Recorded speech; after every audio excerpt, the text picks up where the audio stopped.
Hola, Evan Montes de Callthrone. Bienvenidos a este video que trata sobre el tema cómo diezmar correctamente. No más con el título ya sabemos que esto va a ser un tema controversial. Hay toda clase de argumentos y opiniones en pro y en contra de diezmar.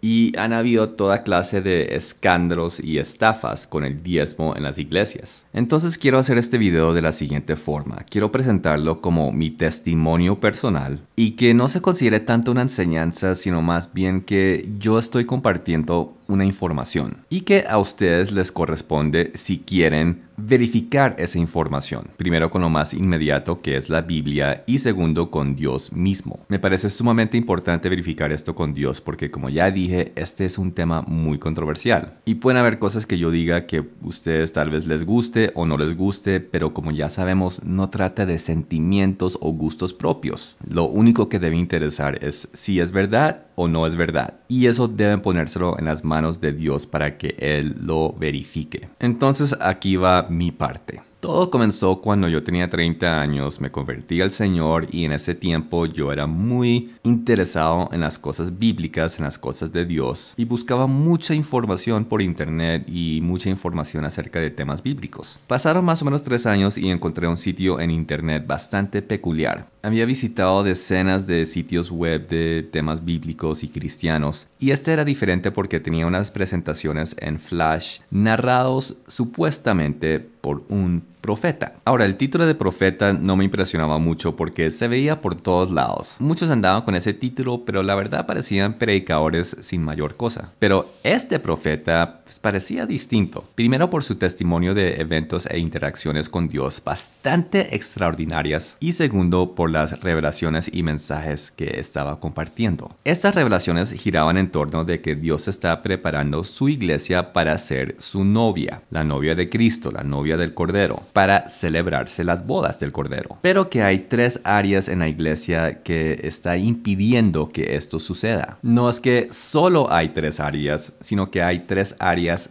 principales. Y una de estas áreas es acerca de diezmar correctamente. Este supuesto profeta dijo que la iglesia no sabe para qué es el diezmo y que lo está usando de forma incorrecta. Y por lo tal no está llegando a Dios, lo cual está generando la situación visto en Malaquías capítulo 3. Porque yo Jehová no cambio. Por esto, hijos de Jacob, no habéis sido consumidos. Desde los días de vuestros padres os habéis apartado de mis leyes, y no las guardasteis. Volveos a mí, y yo me volveré a vosotros, ha dicho Jehová de los ejércitos. Mas dijisteis, ¿en qué hemos de volvernos? ¿Robará el hombre a Dios? Pues vosotros me habéis robado. Y dijisteis, ¿en qué te hemos robado?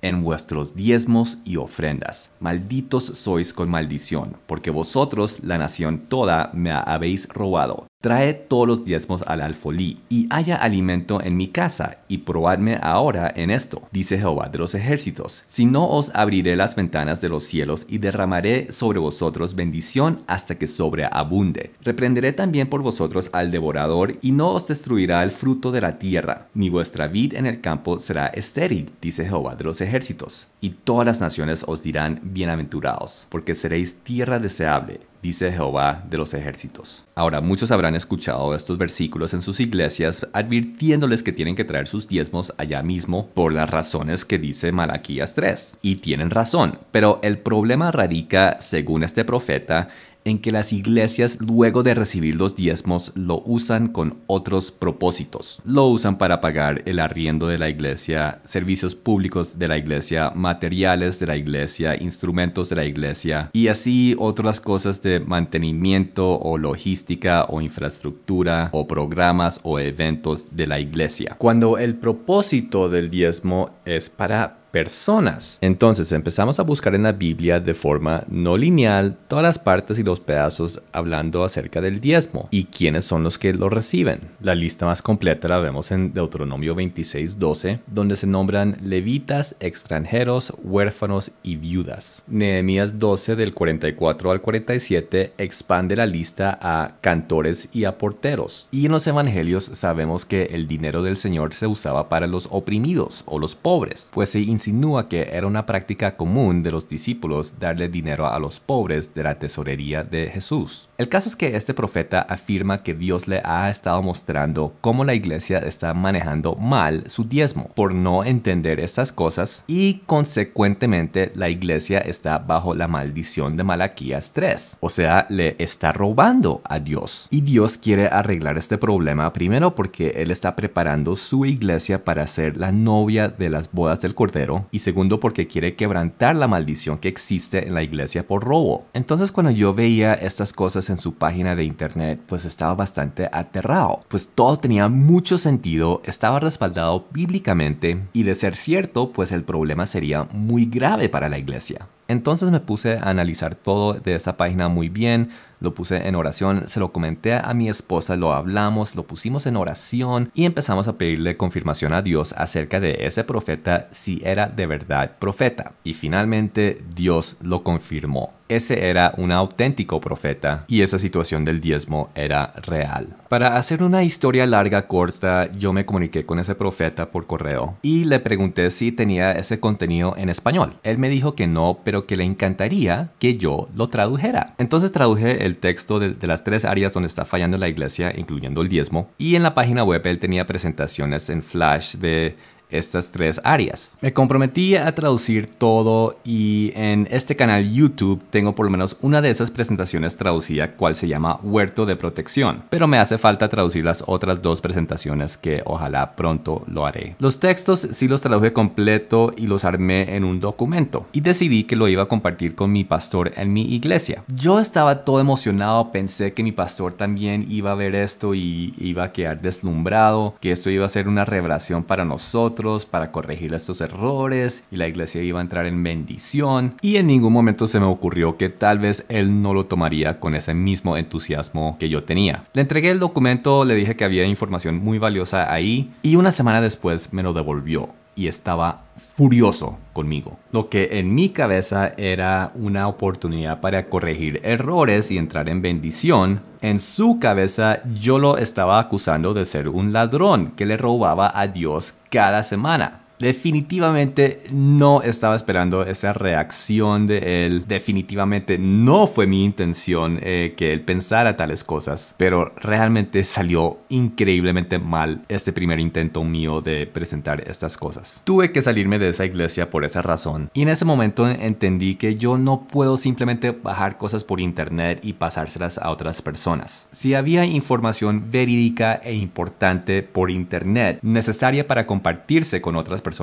yo iba a tener que adueñarme de ese tema y explicarlo y compartirlo de mi propia boca, de mi propio conocimiento y sabiduría. Volví a los textos de las 3 áreas, a la Biblia, y entré en oración y empecé a buscar. Esto para crear un entendimiento para mí, para entender este tema exactamente qué es lo que era y cómo explicarlo a los demás. Fui elaborando el documento que le entregué al pastor, lo fui como expandiendo y dándole más explicación y más análisis y más fundamento, y un día llegué a algo que jamás había visto antes. Deuteronomio 12:6. Y allí llevaréis vuestros holocaustos, vuestros sacrificios, vuestros diezmos y la ofrenda elevada de vuestras manos, vuestros votos, vuestras ofrendas voluntarias y las primicias de vuestras vacas y de vuestras ovejas. 7 dádivas. Habían 7 dádivas que se daban a Dios. Jamás había escuchado esto en ninguna iglesia ni en ninguna enseñanza. Lo que sí había escuchado en iglesias y enseñanzas era toda clase de contradicciones. Que no, que el diezmo ya no existe, que eso era para los levitas y para el templo. O sí, que el diezmo sí existe y hay que pagarlo, y las primicias también. O no, ya todo es según tu corazón, lo que tú quieras dar, pero asegura de darlo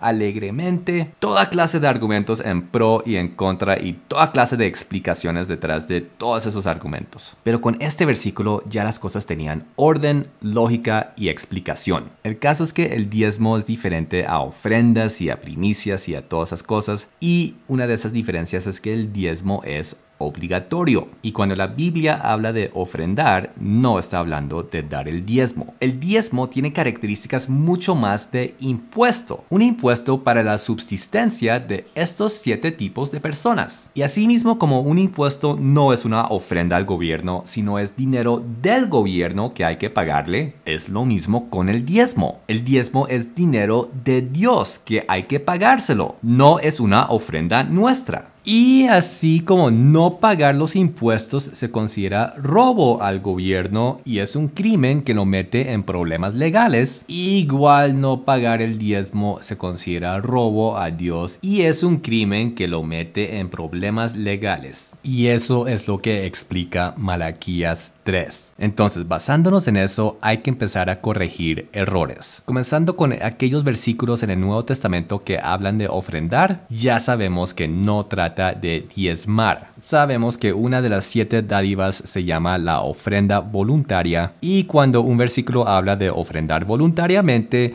está hablando de la dádiva de la ofrenda voluntaria. Muy fácil. Segundo, hay que considerar el diezmo como un impuesto. Y así como si usted no paga un impuesto, se le considera robo y es una deuda que tendrá que pagar, asimismo es el diezmo. Si usted por cualquier razón no paga el diezmo de un ingreso o un salario, primero se considera robo y segundo, se vuelve una deuda. No existe opción de decir, es que no pude pagarlo este mes, pero el próximo sueldo sí lo diezmo. Toda utilidad personal que usted genere y no diezma se convierte en deuda y crea una situación de robo que no se quita hasta que usted pague esa deuda, lo cual trae 2 problemas inmediatos. Primero, la maldición de Malaquías 3 y segundo, el devorador de Malaquías 3. ¿Quién es este devorador?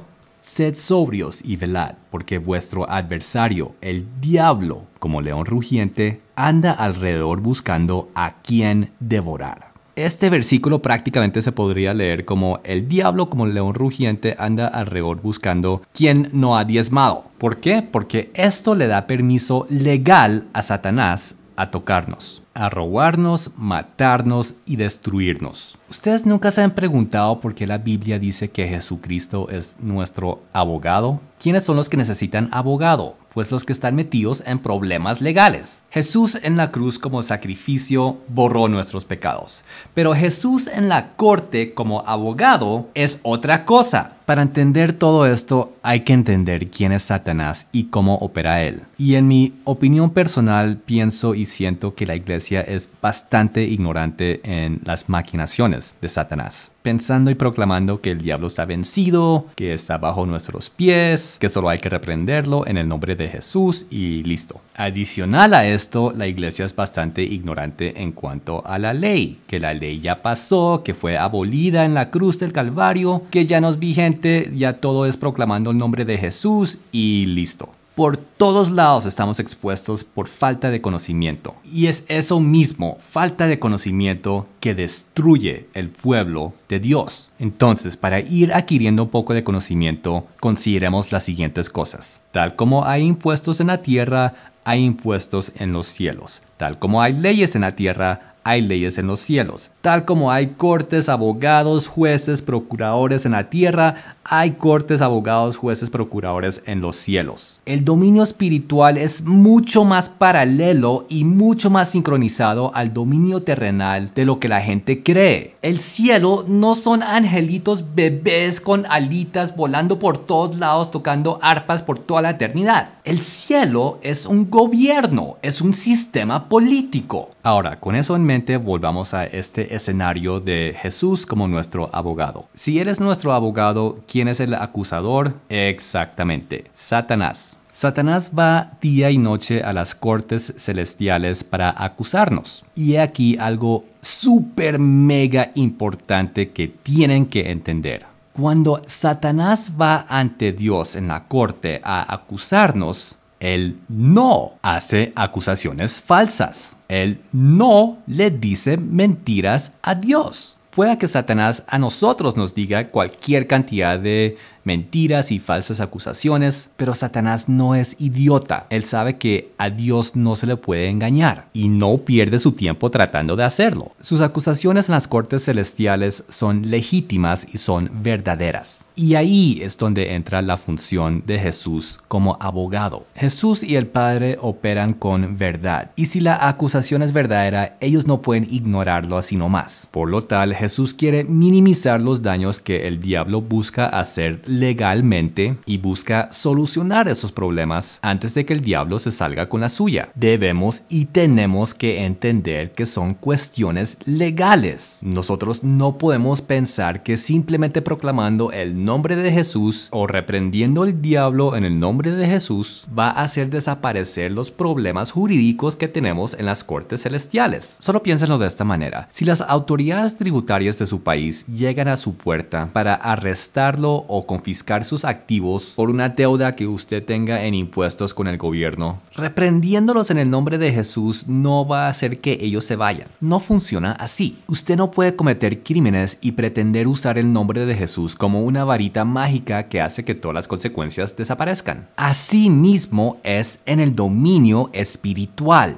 Dios quiere y necesita que nosotros arreglemos ese problema legal. ¿Por qué? Por Malaquías 3:11. Porque Dios le quiere decir a Satanás que ya no nos puede acusar porque ya corregimos el problema. Quiere prohibir que Satanás se meta con nosotros, pero solo lo puede hacer legalmente. Y eso depende de nosotros, si nos ponemos al día con el Señor en esta cuestión tributaria. Y aquí vamos a empezar a ver cómo hacer esto. Entonces, paso número 1 es guardar su corazón. Como les dije al comienzo de este video, esto no es para que ustedes reaccionen emocionalmente, sino que lo analicen y se lo lleven a Dios para confirmación. Y en ningún momento guardar rencores o hacer acusaciones o hablar mal de los pastores o de las iglesias. Eso solo va a empeorar la situación y el pecado postrero va a ser peor que el anterior. Si hay correcciones que nos toca hacer, las hacemos en paz, con madurez espiritual y sin andar maldiciendo a nadie. Segundo paso, dejen de diezmar a sus iglesias. No estoy diciendo que no lleven su diezmo a la iglesia, más bien me refiero a esas canasticas que pasan o donde normalmente uno deposita diezmos y ofrendas, ya no meta su diezmo ahí, debido a que la iglesia no sabe para qué es el diezmo y va a terminar usando ese diezmo para pagar arriendo, para pagar servicios, para pagar materiales y va a anular ese diezmo. Ese diezmo tiene que llegar a manos de una persona de las 7 categorías que mencioné. Es la única forma que usted legalmente va a pagar su diezmo a Dios. Si entregas tu diezmo a la iglesia pensando que con eso ya hiciste tu parte, pero la iglesia usa ese dinero para pagar arriendo, entonces oficialmente no habrás diezmado y en la corte celestial se va a registrar que tú le robaste a Dios. Entonces, por ahora es mucho mejor que usted se asegure que su diezmo llegue a Dios con usted llevando personalmente su diezmo a manos de una de estas personas. Repasemos rápidamente quiénes son estas 7 personas. Levita se refiere a los que trabajan en el ministerio de tiempo completo. Obviamente incluye pastores, también incluye apóstoles, misioneros, evangelistas, maestros, profetas, quienes trabajan de tiempo completo para la iglesia en esos ministerios. Viuda pues significa viuda, pero no necesariamente una mujer cuyo esposo murió,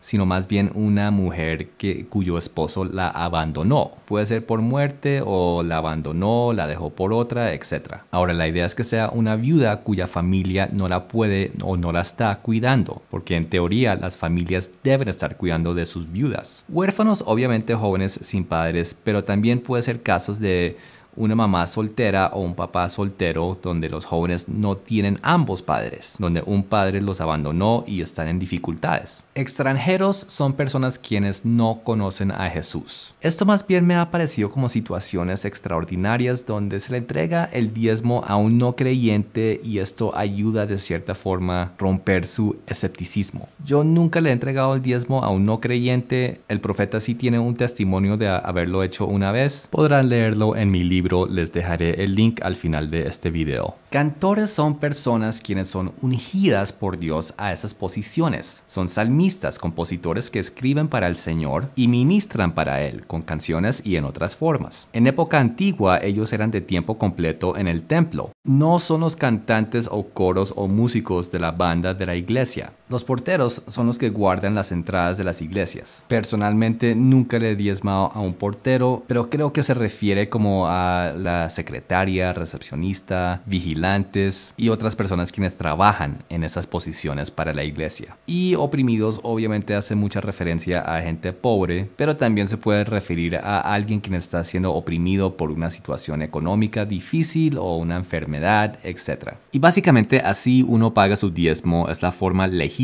y legal de hacerlo, pero con esto no terminan los problemas porque resulta que tenemos un historial de no haber pagado diezmos y no haber pagado diezmos en el pasado es lo mismo que no haber pagado impuestos aquí en la tierra en el pasado, en el sentido de que por el hecho de que no lo hiciste bien o no lo pagaste en el pasado no significa que se te borró del historial. Queda como una deuda. No pagar el diezmo genera deuda y esa deuda genera maldición porque se considera un robo y no se levanta esa maldición hasta que no se haya pagado lo que se debe. Entonces, si usted por ejemplo lleva 10 años como cristiano y nunca has pagado un diezmo como se ha especificado en este video, usted técnicamente lleva 10 años robándole a Dios y todos los ingresos que usted ha tenido en esos 10 años siguen siendo una deuda que usted tiene que pagar y cuál está generando maldición en este momento. Y aquí es donde el profeta revela una solución que Dios le dio para este problema. Debido a la falta de entendimiento sobre este tema en las iglesias, todos hemos acumulado mucha deuda de diezmos a lo largo de nuestro tiempo con Dios. Algunos incluso décadas de deuda, lo cual básicamente se ha vuelto imposible de calcular y de pagar. Por lo tal, la tesorería del reino de los cielos tiene una opción muy parecida a lo que existe acá en los bancos. Una refinanciación de deuda o un acuerdo para pagar lo que debe. En muchos casos cuando hay insolvencia, los bancos saben que no van a recuperar la deuda que se les debe. Entonces hacen un acuerdo con el deudor en donde le dan una cifra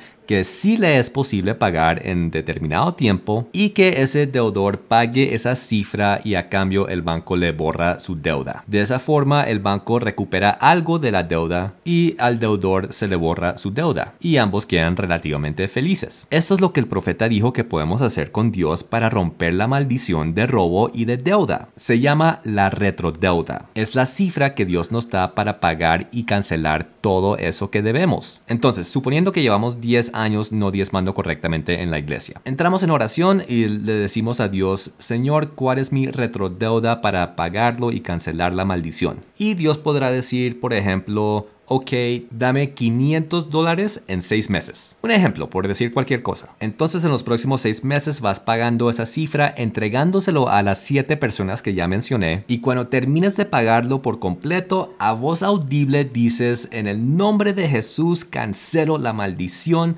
de haber robado diezmos. Y obviamente tendrás que estar diezmando correctamente durante todo ese tiempo y después de ese tiempo por el resto de tu vida. Entonces viene la pregunta, ¿y cómo sé cuál es mi retrodeuda? Muy buena pregunta. Eso ya solo se puede saber de forma sobrenatural. Dios es el único que se lo puede revelar. Entonces mi consejo es entrar en mucha oración, hacer ayuno, clamar día y noche para que el Señor te revele cuál es tu retrodeuda, cuál es la cifra. Entren en constante oración y clamen día y noche y préstele mucha atención a las visiones o a los sueños o lo que escuchas o no sé. Simplemente esto ya es personal y tendrán que estar prestando mucha atención. También les voy a aconsejar de que no se estresen con este tema del diezmo pensando que si esta persona es o no es una de las 7 categorías, si se puede diezmar a esta persona o no, qué tal que no lo sea y se lo entregue y robe a Dios. No se estrese, ore mucho, deje que el Espíritu Santo los guíe y relájense. Cuando entreguen su diezmo, siempre diga, esto es de parte de Jesús. Asegúrense de esto porque es muy importante que la persona recibiendo el diezmo no piense que usted les está dando dinero. Sean muy enfáticos en que usted es mensajero mensajero y les está entregando dinero de Jesús. Y no reciban gracias de parte de ellos. Diles que le den gracias a Jesús, porque de otra forma le estarán robando la gloria a Jesús. Ahora, lo que yo hago actualmente es que yo entrego mi diezmo a través del pastor de mi iglesia. Me ha parecido muy fácil hacerlo de esta forma porque los pastores conocen muy bien a los congregados de la iglesia. Ellos saben quiénes son viudas, quiénes son viudos, quiénes están en problemas, quiénes están enfermos, quiénes están abandonados, etc. Entonces, por ejemplo, le digo al pastor, pastor, ¿puedo hablar con ustedes 5 minuticos?